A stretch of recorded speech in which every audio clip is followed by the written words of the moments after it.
ఓ ముస్లిం సోదరుడు ఈ దేశంలో నిన్న ఒక ఉగ్రవాదిగా చిత్రీకరించారు. ఈ దేశం ముస్లిం సోదరులు ముక్కలు చేసి చట్టాలు తీసుకుని వస్తున్నాయి. అంబేద్కర్ ఫోటోలో ఎందుకు ముస్లిం ఆ రోజు గుండెకు హత్తుకున్నారు? ఈ రోజు క్రైస్తవుల కోసం మాట్లాడితే దేశద్రోహులు అంటున్నారు. ముస్లింల కోసం మాట్లాడితే దేశద్రోహులు అంటున్నారు. కమ్యూనిస్టు సిద్ధాంతాల కోసం మాట్లాడితే దేశద్రోహులు అంటున్నారు. ముక్కలైన సమాజం అధికారాన్ని సాధించలేదు. నిద్రపోయిన సమాజం శాసనాన్ని రాయలేదు. ముక్కలైన సమాజాన్ని పగలు రాత్రి ఏకం చేసి భీమార్మి అనే మహావృక్షం కింద మేము చర్చిద్దాం. దళిత, ఆదివాసీ, ముస్లిం, బహుజన సమాజం కోసం ఈ భీమార్మి సంరక్షణ చేస్తుంది. దేశంలో భారత రాజ్యాంగాన్ని కాపాడడానికి భారతదేశంలోని అత్యంత శక్తివంతంగా పనిచేస్తున్న ఏకైక వ్యక్తి చంద్రశేఖర్ ఆజాద్ రావణ్ భీమార్మి జిల్లా అధ్యక్షుడు ప్రవీణ్ రావత్. भीमार्मी जिंदाबाद।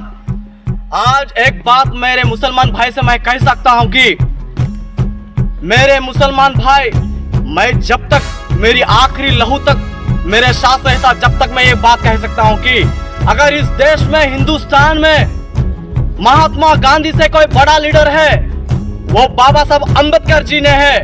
ये बात मैं आखिरी कुर्बानी तक ये बात मैं कह सकता हूं कि क्योंकि मेरे मुसलमान भाई, तुमसे कह सकता हूं आज इस दिन में, आज तुमसे मैं कह सकता हूं कि मुसलमान भाई के लिए जब इंडियन कॉन्स्टिट्यूशन बना गया था, इस देश का संविधान बना गया था, तो 9 फरवरी 1946 में कॉन्स्टिट्यूशन ड्राफ्टिंग कमेटी को इंडियन माइनॉरिटीज के लिए एक सुपरवाइजर होना बोल के जब बाबा साहब अम्बेडकर ने क्या एक लेटर लिखा था, ये किसके वजह से लिखा था? ये मेरे हिंदुस्तान के मुसलमान भाई के लिए डॉक्टर बाबा साहब अम्बेडकर ने 9 फरवरी 1946 को constitution drafting committee Indian minorities के लिए एक सुपरवाइजर होना पड़ेगा, क्योंकि हिंदुस्तान के माइनॉरिटी के लोग के लिए, उनके भला के लिए ये सुपरवाइजर होना बोल के जब डॉक्टर बाबा साहब अम्बेडकर ने बोला गया था, ये बात किसके लिए बोला गया था? ये हिंदुस्तान के मुसलमान भाई के लिए जब बाबा साहब अम्बेडकर ने ये बात कहा गया था, ये बात मेरे मुसलमान भाई सोचना पड़ेगा। और अब कॉन्स्टिट्यूंट असेंबली में के.एम. मुंशी बोलता था, अगर हिंदुस्तान के मुसलमान को राइट्स जब तक नहीं दिया गया था, तो पाकिस्तान में जो है माइनॉरिटी के लिए उसको राइट नहीं दिया गया था बोल के के.एम. मुंशी ने कॉन्स्टिट्यूंट असेंबली में बोला गया। तो ये सवाल बहुत भयानक था। तो इस सवाल को कौन पूछेगा, जवाब कौन देगा? इस सवाल को के.एम. मुंशी का सवाल को जवाब कौन देगा? बाबा साहब अम्बेडकर देगा।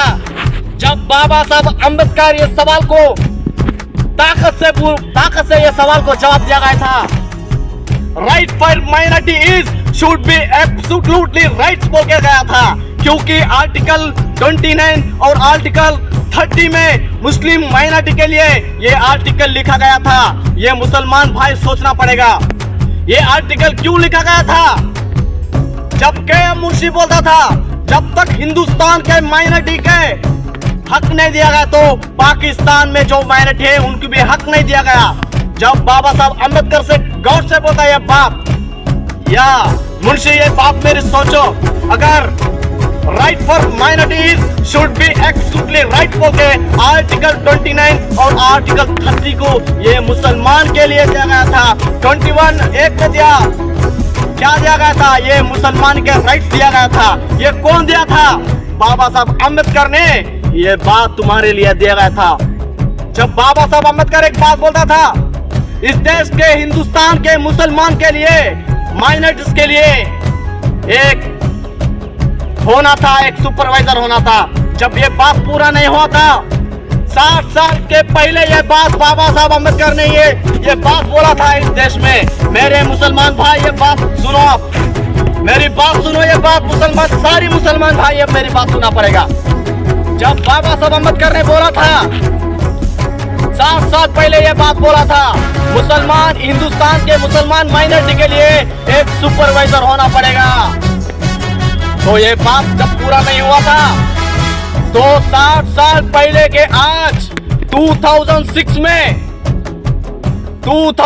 में मिनिस्ट्री ऑफ माइनॉरिटीज अफेयर्स लगा दिया गया था।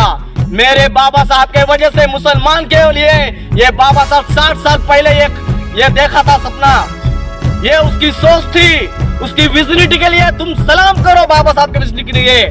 जब ये बाबा साहब अम्बेडकर सोचा था, आज 2006 में मिनिस्ट्री ऑफ माइनॉरिटी एफर्ट्स बना दिया गया। ये किसके वजह से हुआ?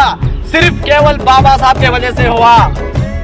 आज बाबा साहब के तस्वीर आज देख रहे मुसलमान भाई, जब तक तुम्हें बाबा साहब की सोच नहीं थी, ये चड्डी वाले ये चड्डी पहन के आज ये बोल रहे हैं, ये आर्टिकल 29 आर्टिकल 30 तुम्हें को समझता नहीं है, ये नहीं बोलते।